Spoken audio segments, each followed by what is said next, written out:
My name's Stuart. This is my buddy Christian Delafield, and this is the Not Your Mother's podcast.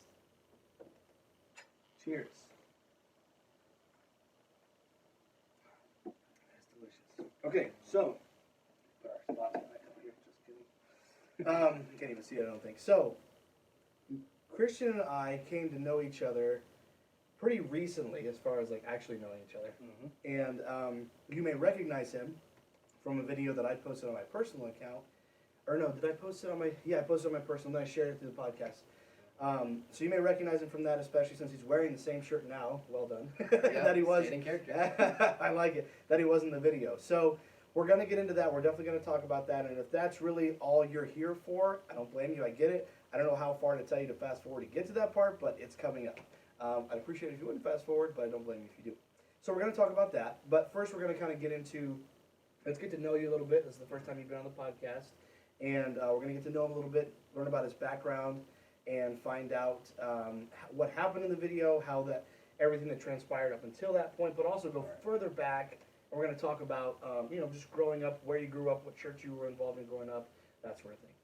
So to get started, the first time I met you probably was even before the wedding that we've talked about before, because I attended the same church for a time. And so the first time we met was probably sometime at church. We shook hands or something. I don't remember it. Yeah, honestly, I shook everyone's hand. Right, yeah, exactly. So we definitely shook hands then. And then that was the first time. And then after that, I was actually at a wedding that took place.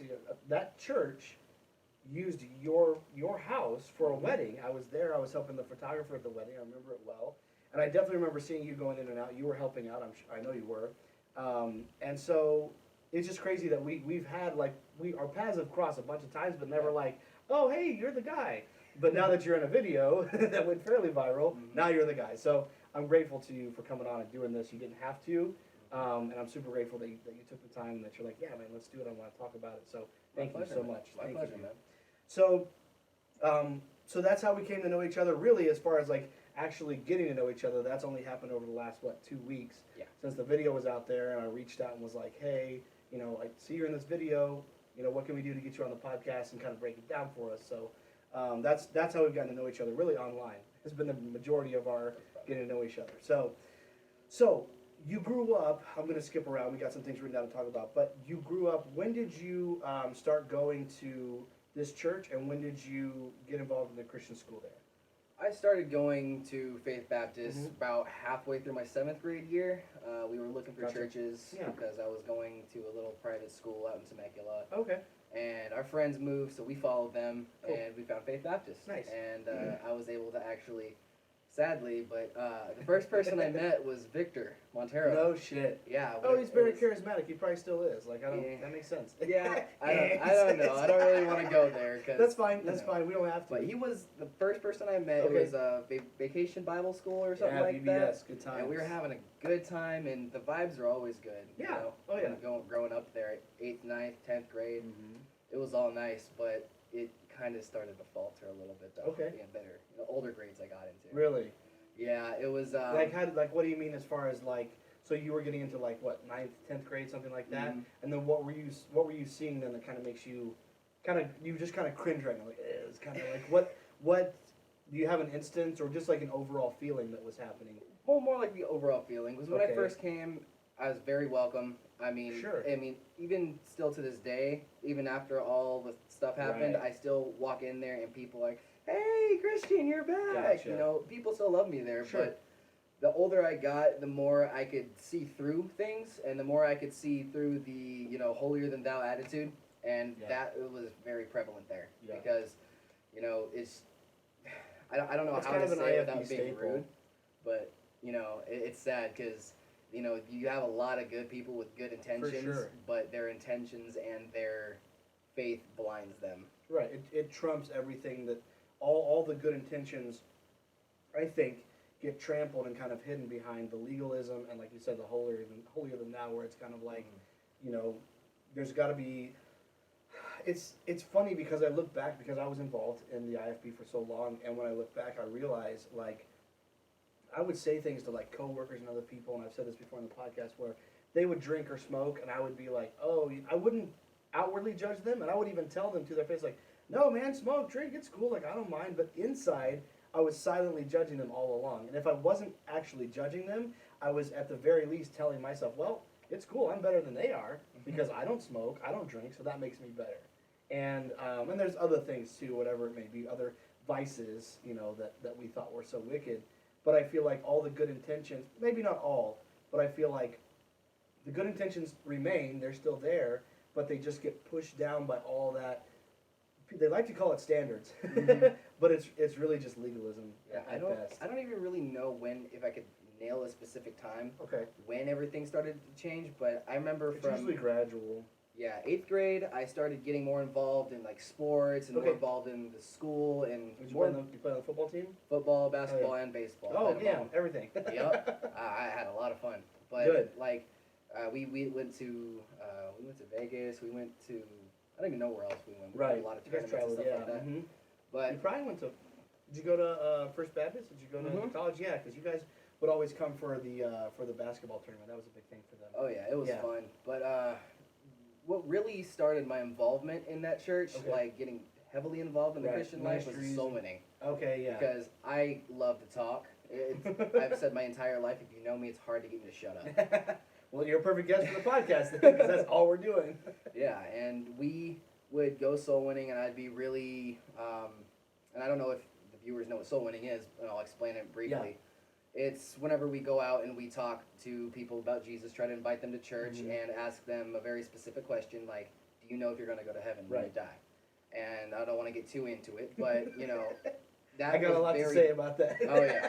It was very, very difficult at first because I have my doubts, but you had to push your doubts aside and at least see if they were willing. And it's a very confrontational kind of thing. Like, that's not every day you get someone to knock on your door, you knock on someone's door and ask a question about death. Like, that's intense. Yeah, I'm very straightforward. I'm not good at beating around the bush or sugarcoating things. Well, so that works out for you. I had to figure out what I could say before I asked that question that would kind of like break the ice. Because as soon as I opened the door, there was a wall up. Yeah, absolutely. Because we looked like Jehovah's Witnesses. And yes, we did. You know what? No offense to the Jehovah's Witnesses, but like they kind of really it's kind of intrusive. I don't know if that's the right word, but it's a what? Intrusive. Oh yeah, absolutely. Like I don't know, any kind of, like I did door-to-door sales. I feel the same way about it. Yeah, it's definitely intrusive. People are in their home. Like honestly, for me now, if someone knocks on the door, it better be a package. Because like I don't want, like, and I'm not mad, but like I've had actually when I lived in a different apartment, there was a window. Actually, there's in this one too, right by the door. And so I had the window open, and then it was Jehovah's Witnesses. Actually, it might have been Faith. It was either Faith or Jehovah's Witnesses.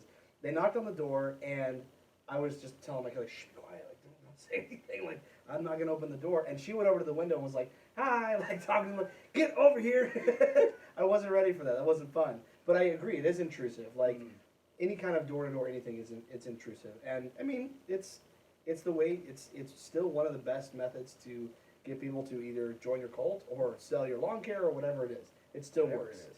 And honestly, that was the prime in my Christian life, I could say. Yeah, sure.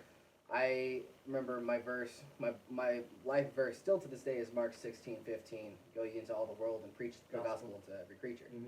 And whenever I started to whenever I stopped, which was around my senior year, whenever I graduated, I can't give you an estimate of how many people I had led to Christ, but it started from like 1, 2, here and there, and then I was like, wow, this is really fun. Yeah. I started getting on the bus route. 9th grade, we were preaching on street corners in LA, and I was leading upwards of 5, 10, even 20 people to Christ within a week. Okay. And when Sundays would come, Pastor would be like, all right, let's take a roll count, and I'd be doing this, and they'd be like, what is that? Is that 20? I'm like, yeah, that's 20. Because I would just go out of my way throughout my week, not even so many, because I was just on fire for it, man.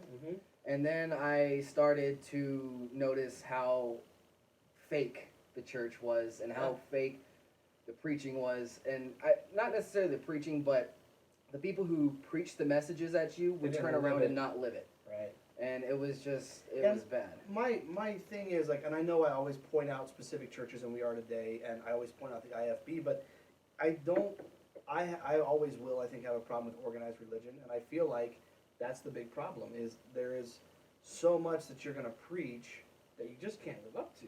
When you really go by, the standards or whatever you want to call them that the Bible or your religious right brings with it, it's just, there's too much there to live out. And what's really, I'm not trying to interpret what you're saying, but what was frustrating for me was not just to see like people, and I did it myself, people that weren't living it, but would go the opposite direction. Like the things that you're preaching against and the things that you're, talking about and condemning, you're doing those things. And I don't mean, any kind of terrible violence or crime, like actual crimes. I mean, just like, music you listen to, movies you watch, all that stuff. It's not impossible. And I have friends that have told me like, hey, I actually lived that way, and many of them don't anymore. But like, I'm not saying it's impossible to live that way, but it's really difficult.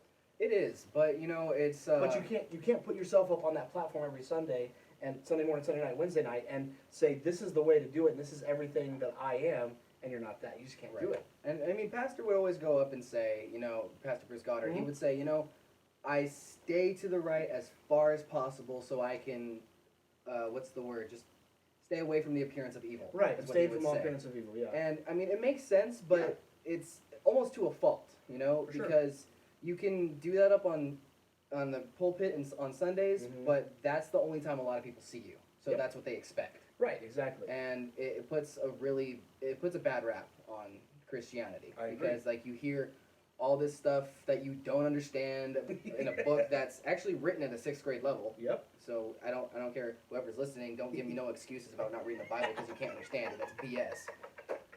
I love it. But anyways, like it is up for interpretation, but it's also very, very it's cut and dry. straightforward. Yeah, absolutely. So whenever he's up there preaching, it's like you got to take what you can from it. Yeah. And I don't think preaching is something that you use to try to like live your life 100% by, because you'll never ever do it. Doesn't matter who you are. Yep.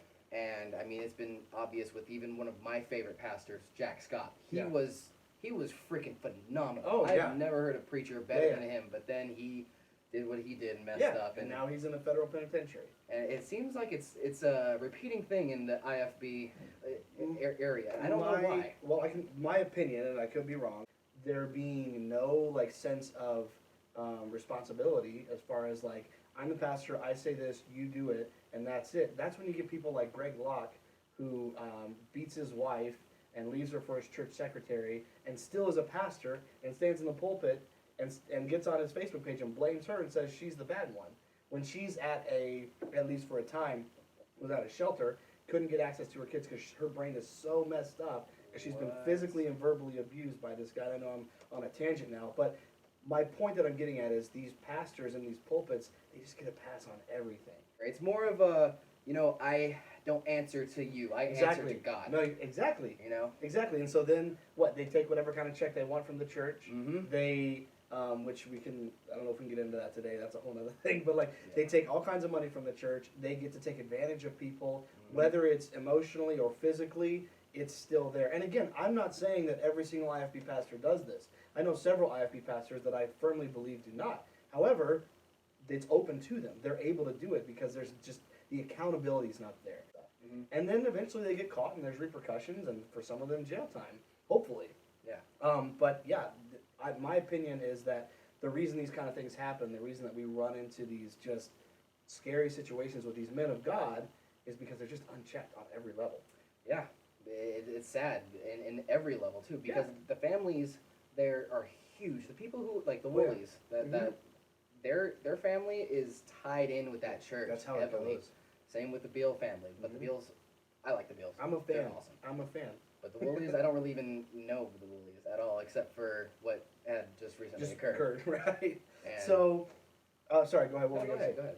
So I want us to, so you grew up, I wouldn't say necessarily entirely grew up there, but sometime around your junior high, you went there, you were very involved in the athletics department. Extremely involved. You were involved in soul winning, you were involved in church ministries, you said you were on a bus route. Route. You were fully engrossed there in was this. weddings that they would do, all the events, mainly all the church events. I was involved in helping setting up or taking down all the church activities. And you got paid for that, right? Nope. Nope, I volunteered. No, I know. That's how it is. But and again, I don't have necessarily would say a problem with that, but the fact that there's just very little acknowledgement, appreciation for that, you know. But you're still there, and you because you feel like you don't deserve it. You feel like that's humility, just showing up and working. Oh yeah. But in reality, you do deserve credit, and you actually should have got some kind of a paycheck. And that's how these. I know you may not agree, but my opinion is that's how these things operate and do so well. Is because they have so many people. I wouldn't necessarily say you were guilted into it, but a lot of people are and feel like, man, I gotta be there. I gotta show up for this. I gotta put this in the plate. I gotta do this. I gotta do that. Why? It's not even for the man of God. It's for God. Yeah. But the man of God is the one telling you to do it. So again, I feel like there's some kind of disconnect there in that chain of command. That's my opinion. Yeah. So in some way, yes and no, because a lot of times it's the parents being like, you know, True. you need to go help. You need to do what our pastor says. Mhm. But more often than not, from what I've seen, at least from my perspective, Yeah. was we're being taught to be men. Sure. We're being taught to work. So this is what we're being taught to do before we're actually sent out into the world. Workforce. Yeah. And, you know, it was a lot of help, really good to be able to listen to authority who would work with you instead of just being like, hey, do this, do that, go home. You know, like, there was those people there, but they were normally kept in check because one of us loudmouths would be like, hey, no. And I think, like, I liked seeing, you know, people like you, we were talking to William earlier, and just people that have just worked really hard as young men or young women, getting out into the workforce and finding that place, because it's crazy to me how few people will, number one, even show up to a job, and number two, actually put in the work and be diligent and be accountable. And I don't think, I would call it more old school than I'd call it religion or IFB, but there's a lot of old school teaching that goes into us as we're coming up in those ranks, and I think it teaches us a lot of good character. I agree with that 100%. I like that. You know, I'm not necessarily planning on having children and putting them through that exact same process, but I think it does help. And the people that I've met and that I know in the workforce that are really hard workers tend to come from that kind of a background. Not necessarily cultish, I would say, but from just an old school, hardworking background. Yeah, it's more of the old school traditional kind of traditional styles that I respect, because growing up in that church and seeing the kids nowadays who were this tall and now are probably as tall as me and or bigger, I've seen that even if they may have gone their own path, they still have the basic principles of respect your elders. I mean, maybe not their parents, but like it goes off everywhere else. Sure. You know, they're hardworking, they're honest, and in every aspect, you know. And it's really good. It gives them a good backbone and a great foundation to start life off. I agree. I want my son to be not necessarily involved as I was, but get him started young so he at least knows the basic principles, because he already says sorry, and he's not even 3 yet. Nice. Like, he already knows, like, yes and no. I mean, hopefully by now he does. But like, he was just so young when he started learning this. It's still such a shock to me how smart he is. But I mean, he's been saying please and thank you before he was 1. Like, that's awesome. This kid has just been on it. Smart. And we were taking him to that church. Yeah. And he would be in the nursery, but you know, the ladies in there were they were really on it. They're traditional, but they showed love. Yeah. And that's what balance. Yeah. It has to be a balance, because if you get just a bunch of do what I say, it's gonna be like no. Yeah, exactly. Or if you go the other way and you just give too much room, and I'm kind of in that place with Chloe, where I'm trying to like find that balance and not give her too much, but I love her to death, so sometimes I give her too much space, too much leeway. But it happens. But I do agree with that. The balance is so important when you're rearing kids. So the other thing I wanted to talk about, so your upbringing, you're coming up through the ranks, and you had, again, at the beginning, kind of a good perspective. Things seemed good. You were excited. You were on fire for God. You were probably going to a lot of conferences and stuff like that, right? Going out to Indiana. There you go, youth conference. Yes, I love it. So you're doing all the things, but then you kind of start to see a decline, just an overall feeling, how things are going, just because you're kind of, would you say it would be because you're kind of seeing the back end, and not to mean anything gross, but like you're seeing the other side. You're going on these trips and conferences, and you're kind of seeing how these people are in real life. Is that kind of what? It was more of me finding out who I was at the same time that other people were, and seeing the path that they went. And one huge influence that really opened my eyes, his name was John Kirk. I don't know if you know him. I know the name. I don't know him well. But he went to high school with me, and he was like my older. I looked at him like my older brother, man. Yeah. He was always like, he would pick on me, but if anyone else did, he'd be like, no, I'll kick your ass, man. That's older brother, yeah. And I appreciate him Yeah. for all of that because That's awesome. he helped mold my work ethic as well. Nice. I mean, we worked together a few times, and he just helped mold me into more of a man who could stand up for myself. Yeah. You know, and he would point out things, and I'd be very skeptical because I just didn't know. Kind of about like with Victor, he'd be like, Right. why are there always Something's- girls going to his office? Why is it that he preaches so hard against not hanging out with the opposite sex? And But then that's he does the it all the only time. group of people that you see around him at Really? church. Oh my gosh, at church, at Activities, conferences, yeah. at activities, at Wow. freaking camp. It would be him and a group of select girls from the senior class, and I'm just like, you know what?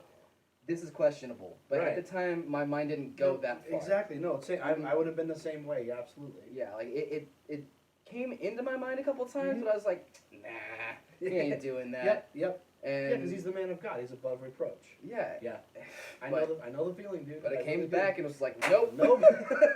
John was right. So you kind of saw John kind of help open your eyes to some things as far as Oh like, yeah. this isn't right, that shouldn't go there, this shouldn't be that way kind of thing. Oh yeah, and Okay. I was just very shocked whenever I found out he was right. Whenever I started finding out, the real like line between right and wrong, and not Yeah. just what church says is right and wrong. Exactly. It's intense. Yeah, It's really is. kind of mind blowing, especially at a young age, and I'm not telling you. How old are you? You're 23? 24. 24. So like I'm not saying that you're that young now. You're young. I'm about 10 years older, but like at whatever age you find out, but especially at in your later teen years or early 20s when you're finding out, it's just like you said, like your mind's a little bit blown. Yeah.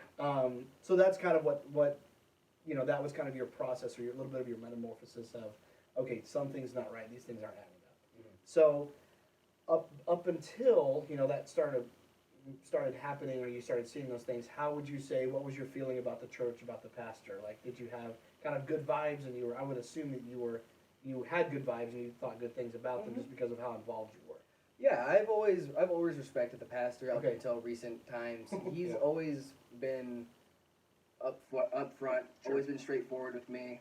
And when I was young, there wasn't really much that we could have an issue about that Right. would Well, show me his true colors. Yeah, there probably wasn't that much interaction between the two of you at the time. No, it was always if I seen him, I go shake his hand because Right, I for wanted sure. to have good rapport with the Yeah, pastor. you do. Yeah. And so I mean, I did. He knew I was a troublemaker, but he knew I had I had some good teaching, and You I had a was good going the heart, right for sure. the right Have. way, Shouldn't say that. kind of. Not anymore. No more good hearts. But yeah, so you had a good relationship with him. You had, you were things were good for you. Things, and I don't want to get too deep into anything that we shouldn't. But one thing I do want to bring up is, and again, we can edit anything out we want to. Right. But I do want to bring up, there seems to me like there was some sort of a prodigal son moment a little bit. Did you kind of step away from the church for a little while at some point? Oh yeah. And are you comfortable talking about that? Oh yeah, definitely. Okay. My senior year, I was kind of in the, screw this place attitude. You were the bad because- kids club, yeah. Well, I mean, No? I don't know if it was more bad kids club because our class was the bad kids club. Okay.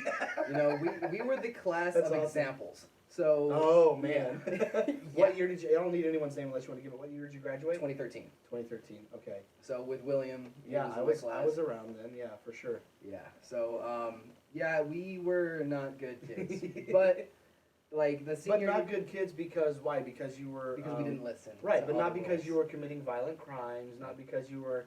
And I'm not gonna get crazy, but not because you were out doing DMT and drinking till 3 a.m. It wasn't that kind of bad kids. It was like you weren't exactly obeying the legalistic standards that they wanted you to keep Right. up. Right. Right. I just want to clarify that I mean, because when we say that, I don't want it to be like, oh my God, what was this guy doing? No, he wasn't doing anything wild and crazy or even anything most likely illegal. He was doing things that were just not by their standards. Yeah, I mean, if anything illegal, which is now legal.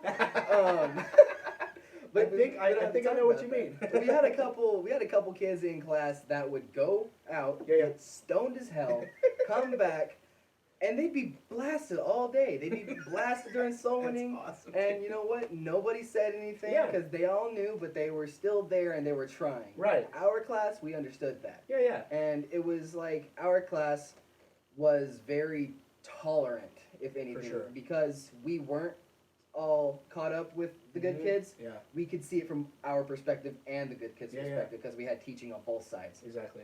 So it was There's the balance. yeah, it was really nice to Yeah. have that balance and have that understanding. Although I didn't really get along with a lot of people in my class just because I'm a weirdo and I just don't care. You know? So a lot of people are just like, oh, what the hell are you doing? I like that. That's a good interpretation. So 2013 you graduated, and then did you kind of, again, at your comfort level, sharing, like, oh yeah, sorry. did you? No, you're fine. That's the best thing. That's what I love about this podcast is that's why I write all this stuff down. Number one, but we have all kinds of rabbit trails, and I love it. So you graduated 2013. Was it kind of like you graduated and I'm out, or was it more of you graduated and like gradually kind of stepped away? It was a gradual slide. Yeah, it usually is. Backslide, right? Yeah, I'm a backslider. Darn it. But yeah, there is I'm not gonna mention any names, but You can edit them out. it was kind of funny. I had plans on actually going to Indiana for college. Oh, I'm so glad you didn't do that. I am too, and Yeah, 'cause- my parents were like, "Oh, no, you know what? hang on. Maybe you should try to commit at least just 1 year." 2013 though would have been after Jack Scott did his thing, right? Or no? Or am I No, it wrong? was right before. Okay. It was right before. Wow. Yeah, so I'm. So yeah, you really dodged the bullet, dude. Oh yeah. Because that was youth conference that he got busted. Mm-hmm. It was around July. Anyway, Oh, sorry. yeah. So you had plans to go to Howells Anderson at some point, and then Correct. that kind That changed your was mind. yeah. My girlfriend at the time, she was Good for like, her. "I don't want you to go because I'm gonna miss you," and that was that's how she really sounds, right? I just love that interpretation. I've done it. We've all done it. It's just great to make that distinction. Anyway, Yeah. sorry. So that was a part of it. Like she didn't want you to go, and That some was part of mainly you what- didn't want to go though. Well, no, mainly that was what That was kept me it. back. All right. And I was kind of whipped, and you know It what? happens. It happens. She was my first, and There I you go. was just kind of like, oh my gosh, I'm great. I didn't care about me so much. And I that, love it, dude. man, that took a hard turn the Yeah, next that's- year. Yeah, That that's was- tough.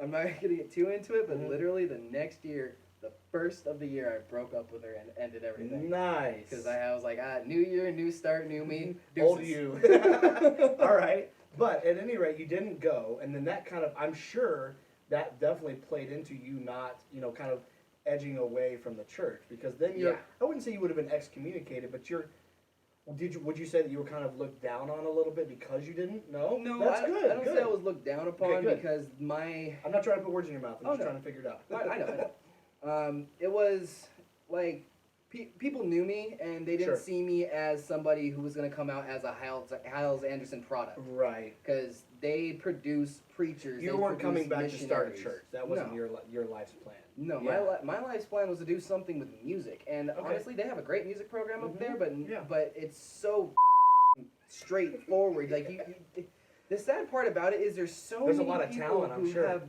great voices Yeah. and who can do all these runs and slides and all Yeah. that stuff, but But they're it's just too singing close patch. to the world. Yeah. It's like, you know what? No, God gave you a voice. He said, make a joyful noise. Didn't say make this kind of joyful There wasn't a noise. distinction with no drums and no like moving around. Just- I don't know what you want I to mean, call in it. Exodus, I believe, or whenever they talked about it, was the sound of war and the drums Yeah, and stuff. mhm. I mean, that is explainable, but like, whenever you're up there and you add two extra notes to a Mhm. run, Yeah. they consider that That's bad. worldly, Yeah, yeah. and it's not, and it really it dims down everyone's perspective on everything. 'cause And it takes away your talent. Like now you Exactly. can't hone that part of your craft. Exactly, Yeah. and even Brother Josh, who was the choir director Yeah. at our church, he had mentioned one time to my mom, he's like, "Dude, your son has a really good voice," and he's not one to give out compliments like Right. that, and that was huge. Josh Goddard? Yeah, That was my dorm soup for a half yeah, semester. dude, he was a great influence. I have nothing Good. against him I'm at glad to all. hear that. He's was one of my best leaders there, Awesome. honestly.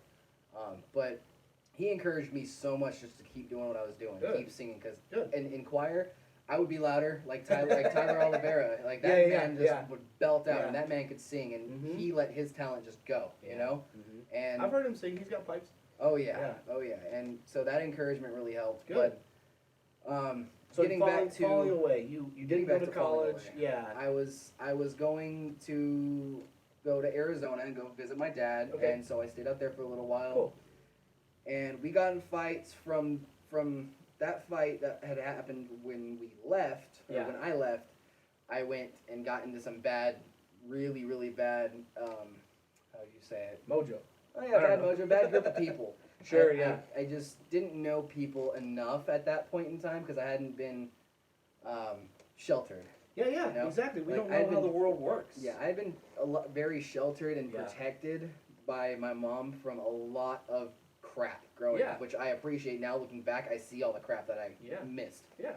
And there's something to be grateful for there. I agree yeah, with that. and 100%. I was thrown into it because of my own, stupidity. I want to do what I want on my own, Right. and so I took off to Arizona again, to do your own thing. back and forth from here to Okay. California. Back, like I can't even count the amount of times I did it. Right. And that I would doesn't. just take weeks off and say, you know what, I'm not telling anybody. I'm leaving. I'm out. Yeah. So you're kind of drawn away from the church, and again, it's hard for me because I don't condemn anyone's parents. That their parents are their parents. I don't condemn my parents, but to be fair, a lot of the things that happen to us, in young adulthood, if we're sheltered too much, and this is nothing against your parents whatsoever, there are times where we go out. I wouldn't say an experiment, but we go out and try things out and stuff. Where if we had not necessarily tried it out, but learned more about it instead of practicing it or doing it when we were younger, I think we would be helped in our young adult lives. Oh, yeah. And again, it's nothing against parents. And a lot of times, like parents inside the IFB and these churches, they don't know any better. They know they're doing what the man of God is instructing them to do, and that's really all you need to know when you're in an IFB church. Like that's the end, that's the beginning, and the pastor is the Alpha and Omega. What he says, you do. Yeah. And so again, not crapping on anyone's parents, just saying it would be so helpful for children and young adults to, again, that's not saying that, as a parent you want to give your kids some shrooms, say, here, trip out on these and check it out. You know what I mean? I'm not saying to do that, but I am saying if you can at least help, educate the kid, your child, your children on what they need to do or how things work, man, it can be so helpful. Oh yeah. So that's just a little tidbit. If my son's, and just really quickly, if Yeah. my son ever, or my soon, I'm gonna have a daughter soon. Congratulations! Thank you so much. Awesome, dude. But my kids ever want to try something, then they need to bring it to me first. I'm always Right. gonna teach them like that. Like, you know what? You can try this. You can't try this. Right. And I really have maybe a list that long of things I'm allowing them to try. My man. But again, that's when you establish that open door, and we're both parents, when you establish that open door with your children, then instead of them hiding it from you or feeling like they got to do it on the DL, they're just going to bring it to you, or they're going to mention it offhand, and it's not going to be this big condemnation where, oh my Exactly. God, you're ruining your life. Like, no, like let's have it open about everything and talk about it. That's great. I love that. Yeah. So what would you say? Sorry, did you have more to say on that? I don't want to steal your thunder. Well, not really much, Okay. but 'cause you pretty much nailed it on the head, 'cause when it comes to, like, not having that wall up. Because I really Yeah, had that man. wall up with my parents because I Yeah, was same afraid here. to get in trouble, and I Yeah. would get in trouble Oh, if of I course did you would. something, And it was like, and I know it was just all good intentions. It Again, was it's not all- against the it was parents, it's best just that- your life for us. experience. Yeah, Yes. they wanted the best for me, Yes. and they gave me the best. I mean, I had a Absolutely. great, I honestly had an easy life coming up. Good for And you, dude. I'm so thankful that I did. That's awesome, and But- that's all to your parents' credit. Yep. That's terrific. And all the hardships and all the big hardships that I went through, I went Brought through them on yourself. Yep. And Yep. we usually do. That's usually how it works. So you're trying out life as a young adult. You're figuring it out. You're experimenting. You're doing what you're doing. And then was there a moment, or was there again gradual kind of coming back to this church? Did you want to check something out? Like, what was it that kind of got you to come back? If you don't mind my asking. Well, I had gone whenever I went to Arizona. Yeah. I visited one of the churches out there that we would meet up with at camp. I forget. Cowlings? Yes, the Yeah, Cowlings. I I went to can't their remember. church a couple times. Yeah. Didn't stay there faithfully. Sure. Because I just didn't like the style of preaching. Yeah. I can't handle when someone fake cries when he preaches. It's terrific. But That's the IFB way, though. They're great at it. oh yeah. I don't know if I ever did it. I feel like I probably did. Anyways, go ahead. But So you tried that church out. tried Wasn't the for church you. out, it wasn't, and I would look around. I tried mainly all the churches in the valley around here, Okay, yeah. but I don't like the contemporary vibe. Okay. Only Well, you didn't grow up with it. no, I do like the contemporary vibe, Okay. but not the one that's given here. Okay. Especially because the churches here, any of them that I've been to, the pastor can't stick to a point. They okay. have point 1 through 6, but it goes 1, One. A, B, Oh, yeah. 3. This one relates to 6 and 4, and I'm like, whoa, where the are you going with this? I can't stay I love it. focused. I love it, dude. I mean, I like straight in your face, stomping on your Right. toes, Jack Scott style preaching. Like well, that again, it's man- what you grew up on. So Oh, yeah. it's what resonates with you. I understand it. Yeah. And some of us, like, it doesn't resonate with us. It bounces back. Like for me, like if I go, no, I've gone to churches, but if I go to a church and like I start hearing that, like I will get up and walk out. And I've done it. Like I can't do it anymore. But again, we're all cut from a different cloth. So if that's what works for you, then that's what that's what you like. Oh, yeah. That's just the way it is. Starts a fire up in me. I love it. So So you started coming back to this church. I would come off and on like once was every occasional. 3 to 5 months, Okay, honestly, yeah. just to check in, say hi, Yeah. see how things are going, Mhm. and I just tried to not be What was involved in it. What was the vibe like though when you're coming back? Because that's not a regular attendance, and that's kind of It was for always the IFB. That's kind of rare. it was always welcoming. Really? Yeah. Okay, good. There would be that group of people who would be looking at me like, oh look, Down who's their that? nose, yeah. You know, but I didn't really pay attention to them because Cool. I didn't care. Good Because for you. I would walk up to them first. Right. I'd be like, hey, how you doing? Good to see you. I'm glad to be back I in love it, church. I love Bless it. your heart. And that's the Christian way of cussing someone of out. course. Yeah, it is, dude. You're on the money. Absolutely, absolutely. And so so you're just coming back on occasion. and I'd always be welcomed by the young ones, by the Yeah. old ones. I felt welcome there. Good. Up until the recent events, Right. no one really even said anything to me. Okay. And I would go to church. I love pastor, but Yeah. as I got older and I started to realize just patterns of preaching, and because we were taught in Bible school or in Bible class by Pastor Valdez and Brother Victor Mhm. how to do it, I started. I So you're seen the picking out template. the mannerisms, yeah. Yeah, so it was just like, oh man, I know how you're gonna say. I know Yeah. you're about to say this point. Yes. You're dude. about to pause, Yep. take a breath, and then continue. I like that you brought that. Yeah, exactly. It's Yeah. homiletics. I like that you brought that up because that's my problem with church. There's one church I go to up in Chino, and I like it, and it's a lot of it has to do with the fact that the pastor just is he's a friend of mine from college, and he's from this church, and he's just he's a real dude, and he doesn't do all that BS. But when I go to a church, like even the contemporary style, as we talked about, the New Age or whatever, it's the whole program. Like I'm grading and judging I just can't do it. I can't pay attention to. Barely I can pay attention to the song service because I was pretty musical as a child and a teenager in the church as well. So like I'm picking out what's wrong with stuff, and then like I'm trying to figure out the program. I can't do it. It's just it's overwhelming. I'm nobody special. I'm not saying that they were even doing anything wrong. I just was like trying to grade and judge things, and I can't sit there and do it. So I feel you on that, dude.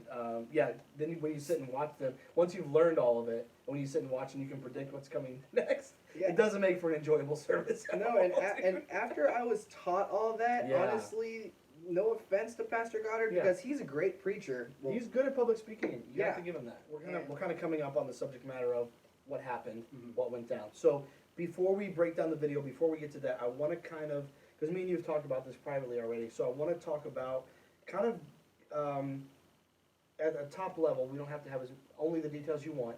Tell me kind of when you started to notice, not so much when you started to notice, but like the events, because we talked about 2 or 3 occurrences where you kind of already had some run-ins either with the people in the video or people that are part of what we would call the security team that we see in the video. What, if you can give me some experiences or just kind of an overarching aspect or concept of what was going on, not the day of, but the events that transpired leading up to the altercation that we saw online. Well, the funniest part about that is I have never had a single problem with any Wow. security, with nothing. I've never been told. Well, I mean, I've been told go in the church while it's Yeah. going, obviously. See, and but sorry, I told you I was going to interrupt you. Here I go. I'm sorry. It's okay. So that is a thing. I wouldn't say it's a thing with every church, and I wouldn't say it's not a thing with every church. Maybe it is, but like that's something that I've seen in these IFB churches. I had a friend who we've had on the podcast previously visited me. God, it must have been a couple of years ago, and she talked about a church where her ex goes and their children go, and they lock the doors so that you have to stay inside during the service. Like that. That's some David Koresh. That's some Waco stuff, man. Like, Yeah, no, not a good no. call. But that's what I'm saying. Like, that seems. I'm not saying that this church does that, but I am saying that it is really a thing with them. Like, when it's. You think about it, growing up in it, when it's church time, it's church time. You better be in your seat where you're supposed to be. Like, everything else stops. I compared it to. I don't know if I said it to you or someone else, but I compared it to like the old school families when Dad gets home, like the '50s families. When Dad gets home from work, because this is how my dad told it to me. When his dad got home from work, the TV shut off. Dinner was ready. Everyone sat down and shut up. And if Dad was going to sit there and gripe, that was what he was going to do. It didn't matter. You're going to sit there and listen to Dad. He has all your focus, all your attention. He's the breadwinner. It's his time now. That's my opinion of how these IFB churches do. When it's church time, you better be in your pew, in your seat. And it's kind of turned into that gradually, Yeah. because Yeah, it right? never used to be that. I mean, Oh, okay. we had so it wasn't always security. that way. No, Oh. we've had security, but the security, like my dad has said, Yeah. it's like, you know, you have to notice patterns. If you Yes. see someone that's coming to church and they do the same thing every time, then that's Yeah. their routine, and they end up going in Yeah. instead of causing a problem. Then let them do that thing. Exactly, because they're going to go to church. Right. And like he mentioned to me, you know, your routine, you go there, you smoke a cigarette, you do something on your phone, you smoke another cigarette, and then you go in. Yeah. That was basically my routine. Right. All the time, even prior to these instances. And we didn't have as harsh security because of all the crap, you know, it hadn't, Yeah. all this stuff hadn't transpired quite Okay, yet. yeah. But I believe And when this stuff you're referring to, Victor and all that, and the seizure of, I think there was a seizure of computers, like all kinds of stuff going on Yeah. with law enforcement. So Uh-huh. this was kind of happening ahead of that. Yeah. Okay. I know that the security, because they now have a lot of threats against them. I believe it. That's why they have to have armed security. Oh, they're But- armed now. Oh yeah. Oh my But they're God. not even certified. No they're way, not- you can't do that. Yeah, you can't. That's not legal. They're not legal. Oh, They're wow. supposedly, like the They have policeman said, agents of the church, but they're not even. That's the dumbest thing I've ever heard. I know. I'm know. sorry, that just sounds like something out of a movie. I'm telling you right The church now. agents. Church agents. what agency are you with? Church. Okay. Sounds legit. Yeah. Wow, they're armed though. That's scary. I don't know which ones are armed, but Well, you're from not what I'm supposed told, to. all of them are. I know Mikey wasn't. Oh, yeah. I mean, not. he was probably shooting himself in the freaking foot. Much love, Mikey, but don't shoot yourself in the foot. Yeah, no, I even like they did that at First Baptist Hammond. Like the ones at the college weren't armed, like with actual guns. They had like mace and stuff. But when you went to the church, because I had a buddy, Adam Barlock, much love to Adam, a good friend of mine. But Adam, when he was working at the college, wouldn't be armed, but at the church he would. He had Smith and Wesson or something. So like they, I think the guys who had more military training were the ones that were armed. Oh. Hopefully. but still like you But can't like. Tim Heck was I think Well, he was he's head of BP it. agent. Yeah. I think he was head of the security for a short time. He had mentioned to me and to my mom that he tried to train them right, Yeah. but they wouldn't have it, I'm sure they would. and they're not even certified. They're- My friend Michael Rabati. I don't know if you know I know. April Carpenter, No, I don't. but she's Again, I she's know in the name, but deaf, personally. she's in the deaf ministry, Okay. but she's not deaf. She just yeah, always sits she's back there. herself. And her son Michael, who is like now my best friend, Nice. like he's also part of the security there. He was very involved with that church. Okay. But he and I both pretty much started straying away at the same time, Nice. the same Good for you reasons. guys. And he, that same day that everything happened, Yeah. he was getting calls from every one of the security guards because they're like, "Hey, what's happening? What's going on with your friend?" And blah blah blah. Gosh.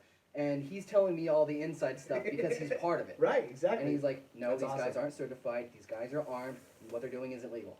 So we're gonna get to the incident, but what really scares me right now is the fact that, and I'm not saying that it's a fact.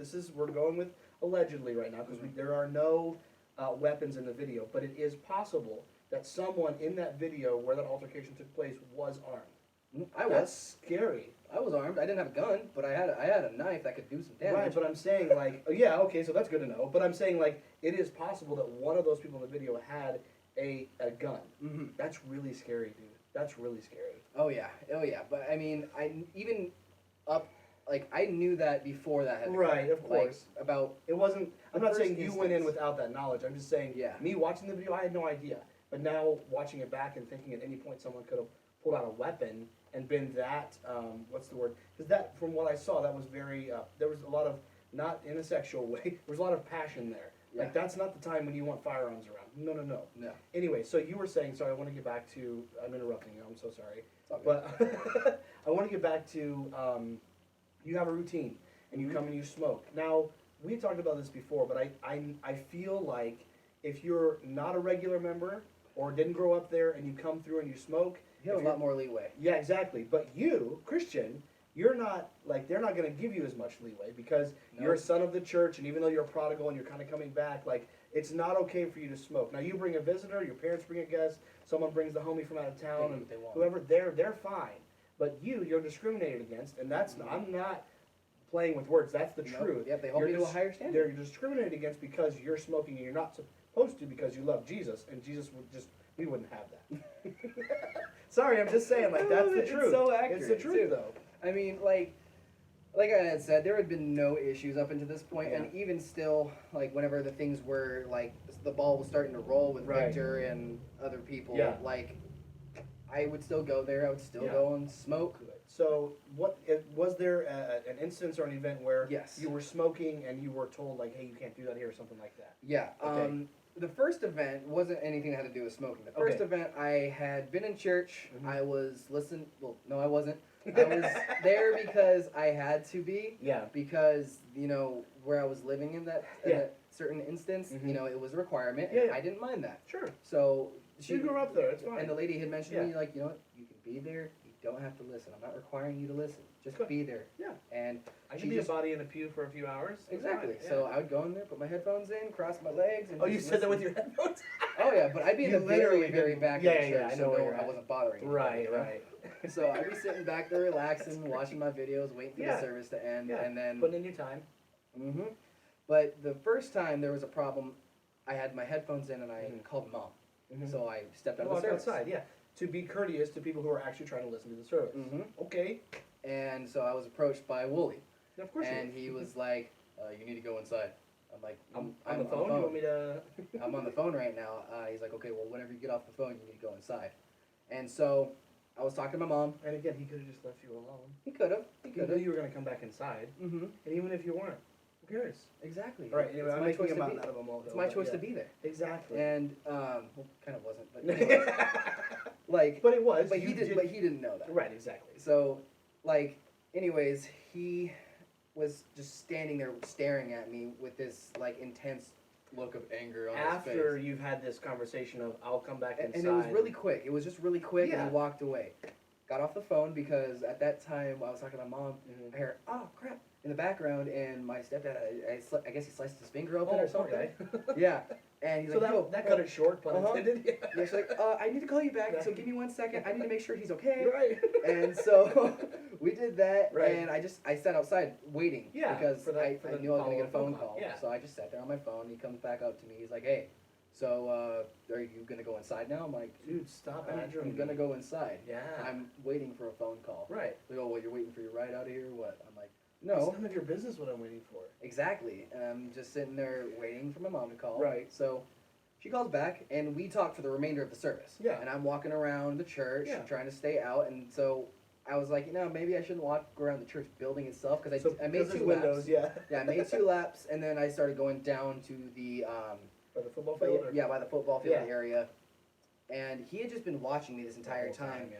And then Mr. Trekka, I know nobody really knows who he is because Right. I've asked around and they're like, wait, Who's he's that? been going to our church for 8 years? Dude's been Never going heard there of for, I him. guess, 8 years and no one Oh, knows who he is. But he's part of the security. Okay. Brother Williams, I think you know who Brother Williams Yes, I is. do. I I love Brother Williams. He's He's always been from what I've respectful. understood, he's a pretty good man. Yeah. Oh, a very good man. Mhm. He's always been respectful to Yeah. me and my family. I love him to death. Yeah. My family's great. And actually, just side note, Natasha Williams, she's an amazing singer, and she gave me voice lessons for like 3 months. Oh, that's awesome. Yeah, so she also helped kind of brighten Open my you up a little avenues. bit. Yeah, dude. Good for you. Yeah, but I was walking around down by the new parking lot area, Mhm. and I was walking up, and I noticed Mr. Trekka, Mr. They're all Deskin, hanging out. and Mr. Williams were walking towards me. Yeah. And I had my headphones in, and I was smoking a cigarette on Right. the phone still, but it was in my pocket, so, and a lot of Right. people don't notice the little microphone right, Right, here. that you're actually on the So phone. they're thinking I'm walking around Just listening to jamming music. out. Yeah.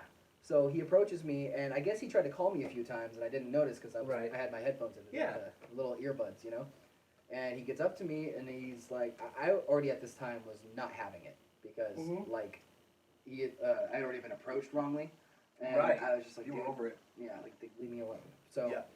there was no disrespect towards him. I took my headphone out, and I was like, "What's up?" No, you're good. And he Oh, said- no, I you weren't said- talking to me. You're asking him No. what's up. Yeah. So I took my phone out. I was like, "What's up, man?" What's going on? He's like, "Hey man, what you doing? What you doing around here right now? You got to be in church." I'm like, "I understand that."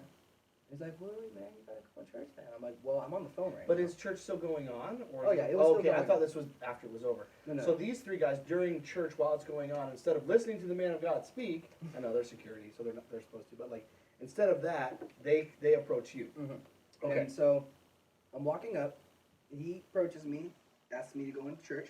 He didn't tell me, hey, go in church. He was like, hey, you know, you're supposed to be in church. Right. Not trying to be pushy or anything, because he knows me. And he had repeated himself, because I don't think he heard me the first time, because Yes. I had said, I'm on the phone. Mm-hmm. And I had mentioned, I'm on the phone with my mother. And he's like, oh okay. That and makes he walked away. It's all different now. Oh, yeah. I mean, especially because he knows the family. Like, Exactly. I guess I can understand it because it's him, you know? Yeah, exactly. And he walked away and he didn't say nothing, and neither did the other two. So we're walking, or I'm walking, and they leave me alone. And I hang up the phone because church services ended. Right. And, the communion had started, but the church service necessarily wasn't over. And actually, there's a part in the Bible. I don't know the verse. I know Michael does. But he had mentioned that, you know, if you're not right with God, or if your walk with God isn't like up to par or something, then taking part in communion is not something. You can do. No, I've heard that. I don't know that verse. Yeah. Mm-hmm. But he had mentioned that to me, so I was like, oh, so I get a free pass. Right, Cool. exactly. I'm not right with God, so Makes sense. I'll pass. And so he had already gone out of the service, and he was waiting in his mom's car, and I didn't know this. So he called me. He's like, "Hey, dude, where you at?" And I'm like, I'm walking towards the car right now, blah blah blah. And so I get around to the back of the church where that big old tree is, and where the original parking lot's at, and he's like right on that little area where the planter is, where the trees are, and the big old light. Yeah. And he's sitting in his car, and there's one of the security guards that had originally approached me was walking around that area, and he didn't really look at me, but the security guard way will just stop and would be slow. Oh, I'm just looking around over here. Happen to be right where you are. But I'm not paying attention to you. I'm familiar. And so he was just waiting there, and I'm like, yo, I know where you're at. You know where I'm at? And he's like, no, where are you? I can't even see you. I'm like, I'm standing in front of the car, bro. Right here, bro. I'm right here, you know? And he's like, I still can't see you. And so I used Mr. Trekka as a reference point. I was like, all right, so there's a dude, he's wearing a hat, he's wearing his glasses, wearing his kind of shirt. Oh, no. And this dude turns to me, no, like, hello or excuse me. He's like, he looks at me, you got a problem? And I was like, Mike, I'm gonna go. And I'm like, no, I don't have a problem. Actually, in fact, the guy that's standing directly behind you, I was just on the phone with him trying to tell him where I'm at. But if you want a fucking problem, we'll have one. I'm sure that went over well. Oh yeah, it did, because his eyes went like this. He was like, oh. Well, he wasn't ready for that. No, he wasn't. He expected you to kind of bow down. No, and I approached him and I was like, you know what, dude? I don't know who you are. Yeah.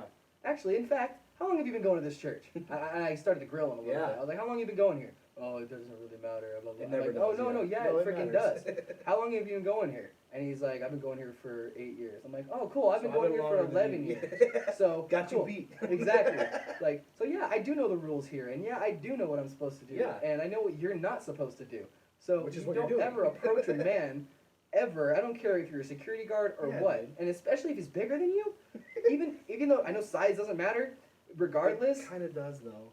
I mean, well, speed. I'm not even gonna get into that. I'm not even gonna get into that because I know some little homies. It does and it doesn't, but yeah. No, it's true. Same, yes. But like, But if someone can lay on you, then maybe don't. yeah, if you're an older, smaller guy approaching a bigger, younger dude who's obviously got more energy than you, Tread lightly. exactly, walk on eggshells. Right. Don't challenge, because that you say to any man, you got a problem. Either one of two things is gonna happen. They're gonna be like, oh no, I don't want a problem. Or you're gonna have a problem. Exactly. And so I scared his because as soon as he was all like, oh well, you shouldn't treat adults like that. I'm like, well, you shouldn't treat members You of this shouldn't church treat this way. human beings that way. Yeah, exactly. So, and I told him as he was walking away, next time you approach me like that again, I'm not gonna be nice. And that was nice. I didn't threaten him, but I was basically saying I was gonna kick his butt. Yeah. So that was the first altercation. That was Or the not first altercation, but the first kind of confrontational issue. Now, we are going to continue the podcast. We got to pause for just a moment. And we're back. Thank you so much for your patience, although all it was just a clip, so it wasn't patience involved. But so we were talking about the first instance of you kind of having a confrontation there with a member of the security team. Mm-hmm. And were there more instances? What was kind of the was there more and multiple, and what was the consistency? Was it every other week? Was it every day? Like how consistent was it that you were having these run-ins before what we saw, the video we saw on the internet? So I, as a lot of people know, church well, not all churches, but a lot of churches do Sunday morning, Sunday night, and Wednesday night. Yes, of course. So I would go to Sunday morning, Sunday night, Wednesday night, and all that stuff. You were going all three. I had to. Yeah. Oh, right. And Hardcore though, respect. Yeah. And one thing I can say about that is you force someone to go to church, that's how you get them out. That's all I can say. Whoa, that's gonna be the title of the podcast, I think. Oh yeah. Please just do it. I love it. But anyways, they happened kind of 1 week to the next. Really? So it was very consistent. Yeah, very Okay, consistent. gotcha. I had just started coming back, Uh-huh. and that first instance occurred.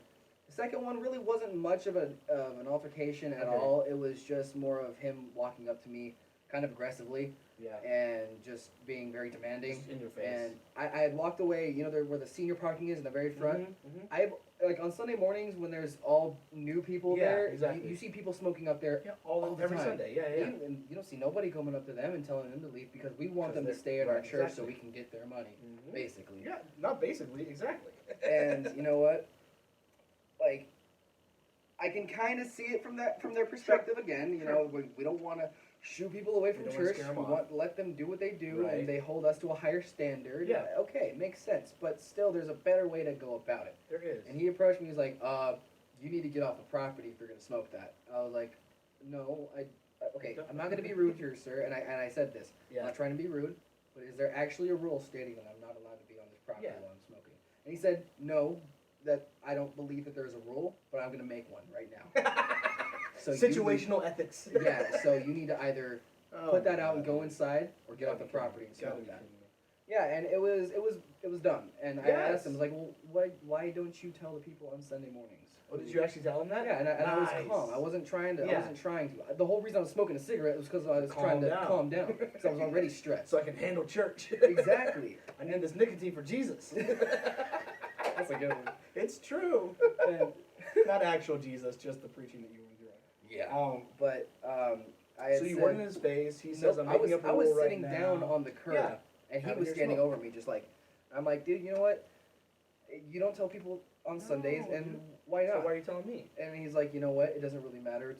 And just to make a long story short, I walked off the property. Yeah. Because I'm gonna go smoke my cigarette and enjoy Yeah. it. And obviously he had some kind of personal vendetta against They me. usually do. And normally when it comes to any public building, there's like a 60 feet. And Yes, you need to there's be a smoking. code, yeah. So I do understand that there was Right. probably a rule, but not set in place there. Because people on Sunday morning are doing it. Yeah. Right. So but you the know, rule's different for you. right. The one he just made up on the spot. Yeah. Yeah. So this is occurring week after week. Mhm. We're not talking about for months on end, but maybe for a month or a few weeks, 2 or 3 weeks. So on and on and on, this is occurring, and these people are coming at you, telling you, you can't do this, you can't do that. Be here, be there. Don't be here, don't be there. Mhm. So are we close to the incident? Or are we still we're still? Oh yeah, adding up to it? that was the last one last one before the incident. Okay. And I had gotten looks from one of the security Sure. guards, but they also knew me. Right. So You've they been in that observed church my for a minute. routine, Yeah. and they observed that I wasn't causing problems. I Right. wasn't going in classrooms and taking people away from what they were doing. I wasn't freaking distracting anybody. We're And if I selling any was, drugs. right, and if I was distracting somebody, it's because they were already distracted. Exactly. They didn't want to pay attention. Yeah, if they were paying attention to the preaching, they wouldn't have seen me. Exactly. Yeah. So But again, that's almost, if we're using the term correctly, that's almost semantics at this point. Like, who really cares? Like, you're doing your thing. It's Yeah. whatever. So the day of the incident, this was it was a Wednesday night, if I remember correctly. Yes. It was a Wednesday night, and we'll pull up the video and break it down. But before we do, if you can, again, in whatever detail you're comfortable with, kind of give me, because from what I understand, there was an altercation before the altercation. The person who, we're not going to bring up names unless you want to, the person who was videotaping only took out their phone to do it because there was already an altercation somewhat going on. Can you kind of walk me through that a little bit? All right, so I get to church, Mhm. and just a little bit of background on the day. Mhm. Kind of been a stressful day, Sure. and I didn't have any actual full cigarettes on hand. So Gotcha. what I like to do, and call it ghetto, it's a lot better than what I used to do. I used to just go to the freaking ashtray, get my lighter, kind of like burn the edge of it just so I can burn off all the germs, Right. and then light that thing up. Yeah. That's gross. That It's just sounds horrible. very gross, yes. So I thought about it one day, and my buddy Michael got me into smoking tobacco out of a pipe. Okay. So I had my pipe with me, Yeah. which I had actually, Classy. yeah, Some Ron Burgundy stuff. I quit smoking weed at this time Okay. already. Gotcha. So I wasn't carrying it because I was trying to get stoned on the property, dude. I was That does sound like a great experience. yeah, and it really is. But I believe it. but anyways, I was walking off the property Mhm. because I'd already said my hellos. Yeah. I had said hey to Mrs. Idlet. I had said Yeah. hello to I think it's not Nathan Beal. What's his Caleb. name? No. Oh. I had said hey to Caleb. Yeah, for but sure. The other brother, Brett. Brett, yeah. Yeah, the we had older sat one. in front and talked a little Yeah. bit. You know, I went inside and I made my normal rounds. Yep. Started from one side, from the back, shook everyone's hand that I knew, went to the front, and went to the other side, and I said hey to everyone. Yep. That's just always That's what your, I do. That's your routine. Yeah. Yeah. And now maybe I have a couple extra steps that involve cigarettes. Whoops. Oh. And like, God forbid. yeah.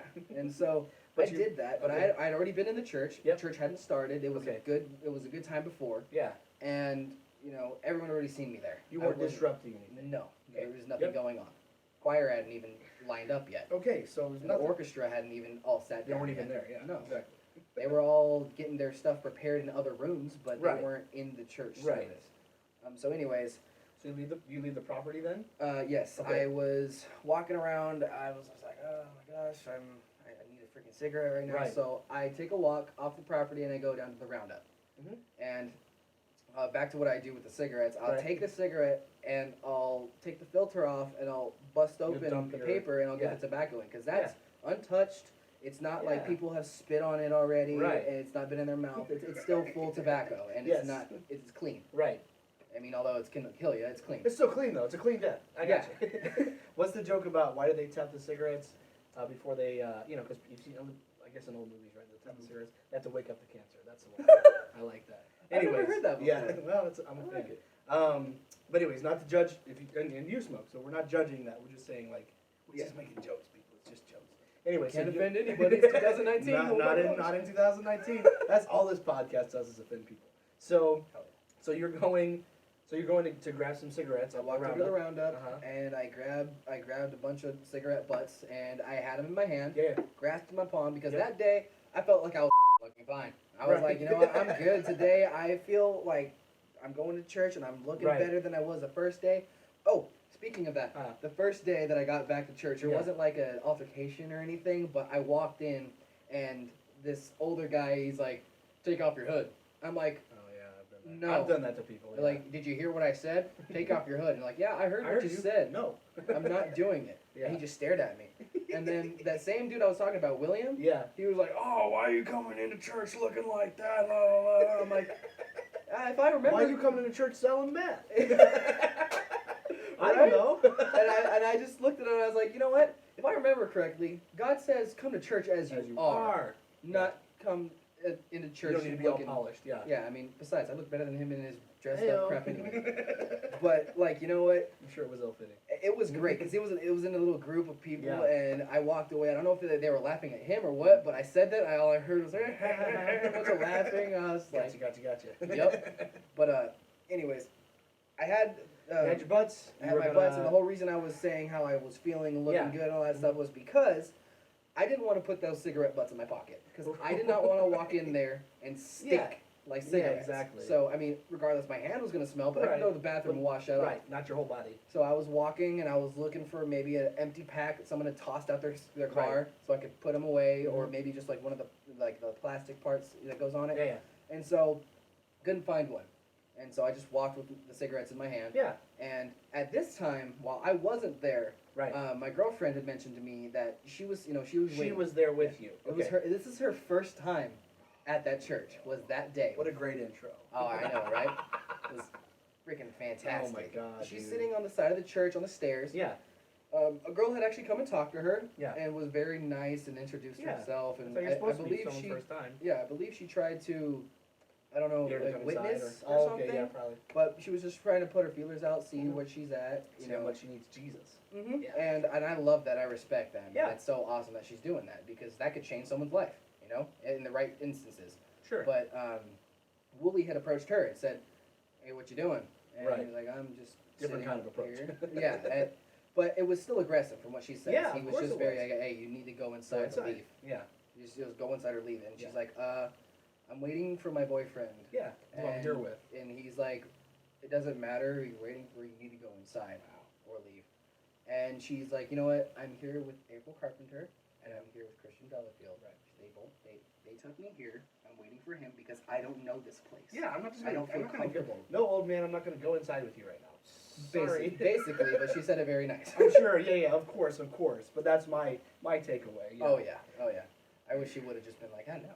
Yeah, I wish she would have done a lot of more things. Of course, we always she's- look back. Yeah, but she's not as rambunctious as I am, Right. which is awesome. Because Sounds like a like good you balance. said, that balance. Yeah. Yeah, my man. And So she's outside. She's being confronted. Mhm. You're on your way back. You're trying to. Where am I going to put these cigarettes? Yep. And after she had mentioned that she came with April, he went to go talk to her apparently, Right. just to go check because Right. apparently if you're an adult and you're younger than freaking 30 years old, then nothing what you say has any Yeah, it credibility doesn't. to No, it. it doesn't have credibility. So- That's the rule. You didn't know. That's the other one you made up. Oh man. Now you know. God, didn't get the memo.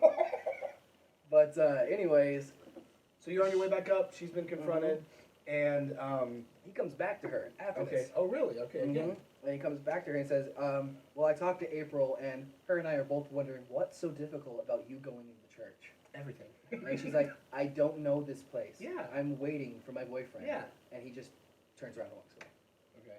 And so I'm walking up, and she says, oh, you know what? In fact, that's Here him he right is there. now. Yeah. And I'm walking onto the church, and he is following behind her about a good 10, 15 feet, but walking up to me, and I already have my headphones in. Right. I'm listening to music. You're prepared. And I had given her the look, and she knows the look, and Right.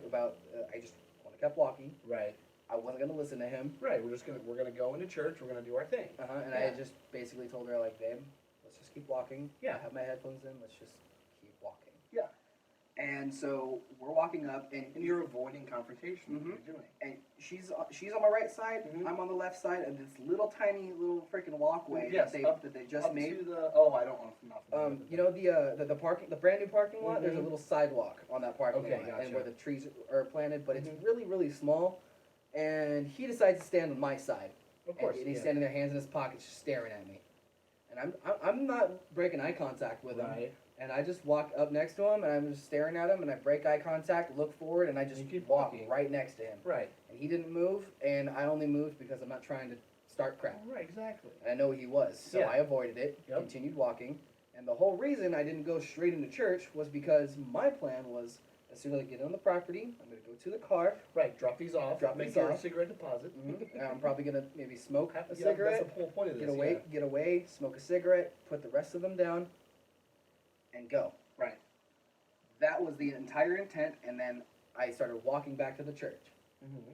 And as I had walked past him, I guess he went back into the church and Right. got his little security crew. Right. Of course. The squad. hmm And I had made it up to the car Mhm. at this point. I put the cigarettes down, and I'm about 5 feet away from the car as I look down towards the church and notice that there's 5 security guards coming up. And I looked That's at her. intimidating. Like I know that you have this rambunctious, as you call it, but like you have that kind of spirit. Like for me, I would have been like, man, I'm just gonna. Like I'm not criticizing you. I'm just saying like I would have probably been pretty afraid at that point. And again, you're from there. You're familiar with these people, so you might have looked at it. I don't know how you looked at it. You might have looked at it as they have good intentions or something. But for me, I would have been freaked the hell out. Yeah, I looked at her as soon as I noticed that they were coming up. Yeah. There was no time in between looking at them No, and me yeah. stating to her, I was like, look, shit's It's about to go down. and you need to back up and you need to keep your mouth shut. Yeah. Because regardless of what's going to happen, they're not going to care. Also, enjoy your first visit. And she kept like, babe, what are you talking about? What are you talking about? And she I didn't just get it. know, And yeah. I read it. And they're like, Yeah. you need to back up. You need to stay back. Yeah. Because this is not going to Good. be Good for you. And so she did. And he approached me immediately. And his face was red because he was already pissed. Yep. He was already shaking, got on my face. Like, we told you so many times you need to be in there or leave, so you need to get off the property. And I'm just like, yo, Whoa, man. I don't need to leave the property. Right. I'm going to church. I'm here for church. And he's like, no, you're not. And I'm like, yeah, I am. Who are you? Yeah. To tell me that I know what I'm doing. Yeah. I'm an adult, man. And I've been here for how many years? Like this is my church. Yeah, and so it was a continual get off the property, but that was that was out as verbal as it got. I Right. made attempts throughout the entire altercation to be like, I'm trying to do this before I go into church. I tried to explain myself to them. from the beginning, but the only words I got out was, I was just, and then, no, get off. Yeah, But interrupting you. within, like, 30 seconds of him coming up to me and saying that, it immediately got physical. Really? And he was pushing me, and he was grabbing my shirt, Oh, wow. and trying to get me off the property physically. And I'm trying to keep my cool, Right. because I don't want anybody putting their hands on me. Right. So, But at the same time, he did put hands on you. yeah, And what you're saying is he put hands on you first. This wasn't he put hands on me first. hey, old man, I'm going to clock you in the face. It was, hey, I'm here for church. No, you're not. Leave. No, I'm not leaving. Well, I'm going to push you to make you leave. Am I reading that all correctly? You're reading it exactly how it went. And he It's started, ridiculous, yeah, dude. and the other guys were more like trying to feel out the situation. Sure. But They they were weren't- still. It doesn't feel like they were as impassioned or involved as this guy was, because No. they probably weren't the same people that have been coming up to you over and over, and he is, right? Right. Is that correct? Yeah, I Okay. graduated with that big, tall. I mean, I know that he's just a pansy, and everyone knows in that church that he's a pansy. I've talked to so many adults of people that were in my class, even teachers that I'm not gonna name because I'm not trying to I'm not trying to do that. like do that, but they're like, yeah, we know he's a pansy. We don't care. That's awesome. We know, and I mean, I don't even know his parents, but his dad went and posted something on my Facebook. No way. On that video, and I was just like, look, dude, it wasn't like offensive or anything. He Yeah. wasn't doing anything wrong. He just basically said there's two sides of the story. I'm like, Sure. well, guess what, dude? Your son hasn't changed since high school. He still wants attention, Yeah. and he's still a bully. Yeah. So, deal with Bully it. pansy. What a great combination. So And you're getting. Sorry, what were we gonna say? and he's okay. I'm just getting back to the No, you're good. Yeah. And so they're continuing to push me. So they're still and, pushing you. And from what my girlfriend said, they hit me in the chest a couple Okay. times. And I told her this after the fact. I was like, if they hit me, that was weak. Because Well, I didn't Your adrenaline's pumping too. Like you're having an yeah, adrenaline. and it was a lot of pump, like and then it does pushing like eventually. that, Yeah. you know. So, Yeah. so if that's what she mistook as hitting, then I don't think that's hitting. Either way, hitting or not, it's an altercation, and they, what is it? They drew first blood. I'm pulling from Always Sunny, but like they started it. So like they started it, and it's a physical altercation that they began. So Correct. there's that. And it escalated really quickly. And the only time my hands were was put on anybody is Right. as like on the video, Yeah. obviously. And whenever they would put their hands on me and grab me, Right. I would do this, like, yo, Right. get your hand off of Yeah. me. Yeah. If I wanted to, that video probably would never have started because Right. I would have went off. Well, it's all, again, everything you're doing, from what I understand, I don't know a lot about martial arts, but I've had a jiu-jitsu match, I've trained jiu-jitsu. Everything you're doing is defensive. There's not an offensive at this point. I've been in There's not martial a- arts as well. Yeah. I was in martial arts international for Okay. a while. Nice. Gosh, there's another place. I learned karate a little bit whenever Okay. I was younger. Did a little bit of taekwondo. So you have a striking background. What I'm seeing, my perspective is you're de-escalating. You're using only defensive measures. You're not punching anyone in the face. Nope. So what we're going to do now is we're going to pull. Excuse me. Wow, there goes that monster. We're going to pull up the video if you're comfortable with it and kind of Let's do walk us through. So I don't know how we're going to do this. We might try to do it picture in picture, show it up on the screen. But right now, that's what we're going to do is just pull up the video and just kind of you walk me through the events of what happened. All right, so we are going to break down the video now. And again, here's the guy that was in the video. And we're going to just break it down. You walk me through what's going on at each point. Tell me when to pause it. Tell me when to stop it so we And can. before you start, Yes, go ahead. as you can notice, there's me right there. My hands are On on the my left. side. Yep. They're not up, Your defensive. hands are down. They're both, all three of them got eye contact with me, but you can tell in their body language that they're moving forward. Oh, yeah. Like aggressively. Right. Gabe's back there in the back, but Right. his hands are crossed. His body language is not in an aggressive, It's not aggressive way. at all, yeah. I'm trying to see what's about to happen. As you can see in his face, he's like, Yeah, he no, he's looks on it, ready, yeah. man. He looks ready. He looks like he's about to punch me. Right. In this point, my hand had been in my pocket and out of my pocket and in my pocket and out of my pocket because like I said, I had my knife on me. I was Right. armed as well, and I was prepared to not use it, but if anything, use it as something that would be like, oh, okay, I'm not going to touch this guy, I'm going to back up. Right. But also, But I would not ever use my knife unless it was a life or death situation yeah. in a violent way. Yeah, but again, to bring that back, it is entirely possible that any three of these guys could have been, I'm not saying they were, but it's possible they could have been armed with a firearm. Correct. Correct. Okay, so there's that. All right, are we good to go? Yeah, we're good to go. Pause it right there. Yep. He said. So as they're walking up to you, there's He's no been hands talking. thrown yet. He's Yeah. been talking crap the entire time, just like trying to pick at me and trying to anger me and trying to get a reaction out of me. And right there, he said something like, "That's not gonna work, friend." And I don't know what he was talking about. I don't remember exactly what he said, but he said "friend," and I said, "I'm not your friend." Right. And I It's was like buddy. It's like, hey buddy. Like it's Yeah. what's the word I'm looking? He's talking down to you. I can't think of the right phrase, but he's talking down to you. He's Right. not your friend.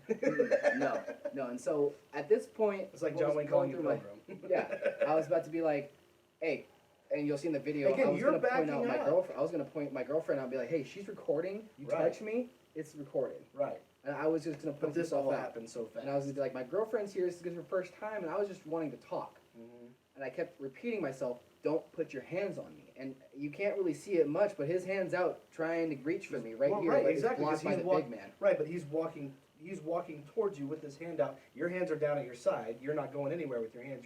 You're trying to, okay, look, people can say what they want, but you're right here with me. You're the guy in the video. Mhm. It's obvious you're trying to de-escalate the situation while they're doing the exact opposite.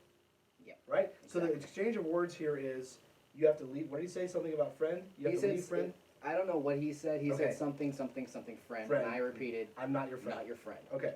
And so, go ahead and play. And so then, Not your friend. That's right, you're not. That's where you get off. That's my girl. so let me pause it. So you did get that out. You did say Yeah. that's my. You're trying to say that's my girlfriend who's recording. You might not want to do this right now. Mhm. That's what you were trying to say. And Right. then, And so rewind it just a Yeah. little bit, and if you can do like a slow play-by-play, like yeah, start and yep, pause, yep. right there. That's my girl. So right before I said "that's my girl," you could see his hand coming up to grab me. Yeah. Mm-hmm. And he had already gotten attached, like a hold of He's me. got a hold and of so you. right there, I'm getting ready to twist and throw him Right. because I had told him stop touching me. Right. I can walk by myself. I don't need your help. And I had said that prior Yeah. to the recording. And what he decided to say to my stepdad whenever he got there is This is after the that I had fact. touched him and I had hit him. Yeah. There's no hitting. Like yes, you do a good drop here. Yeah. Put him on the ground. But again, he touched you first, and there's no striking here. No. That's painfully obvious. And what they might consider striking Mhm. is whenever they grab my shirt, I went like this, get off, yeah. get off. That was That's the breaking. extent. But that's breaking the restraint. Exactly. That was the That's extent not, of what I was doing. That's not a strike. Yeah, no. Right, are we They're good? agents of the church, so it's okay. Church agents. Yeah, go ahead. All right.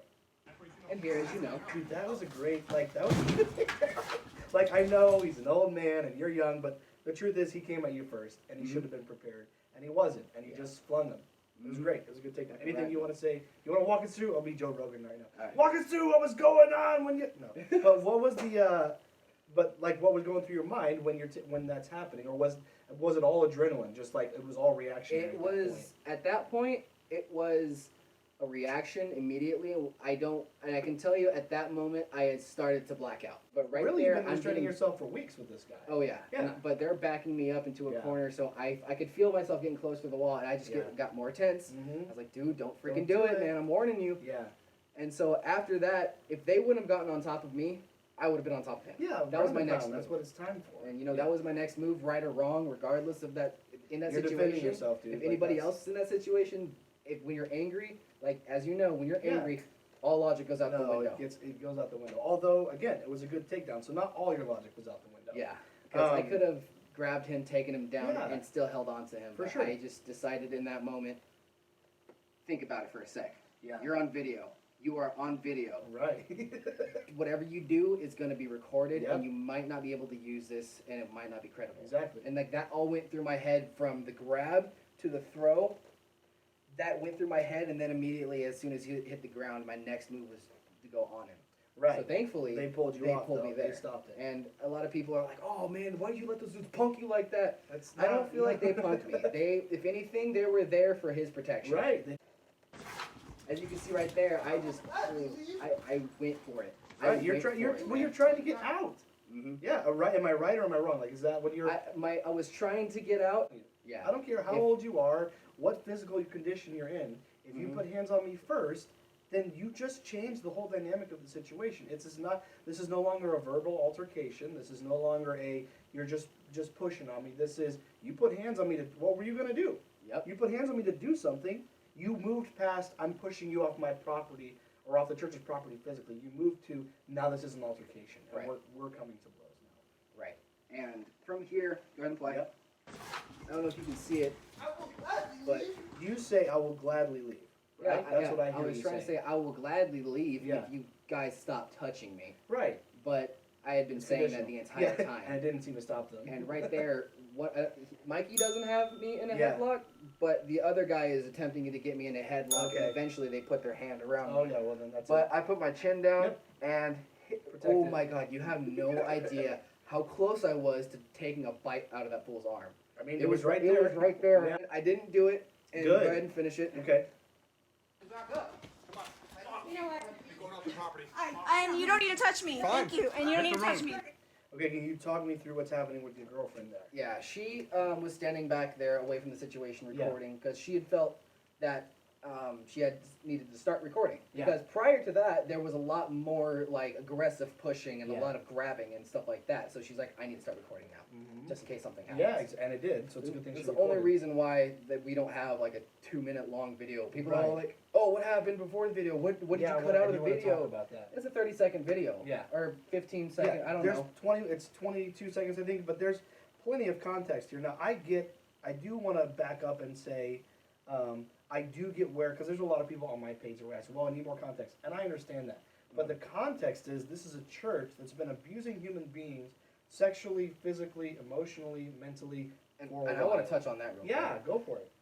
The whole thing about me not having respect for that church Mhm. boils down to what has been done and how Right. these It's victims. not just this 20-second Right. video. I mean, it's not even the act of the molestation. Obviously, I'm pissed at that. Yeah. And I think whatever happens to him should happen.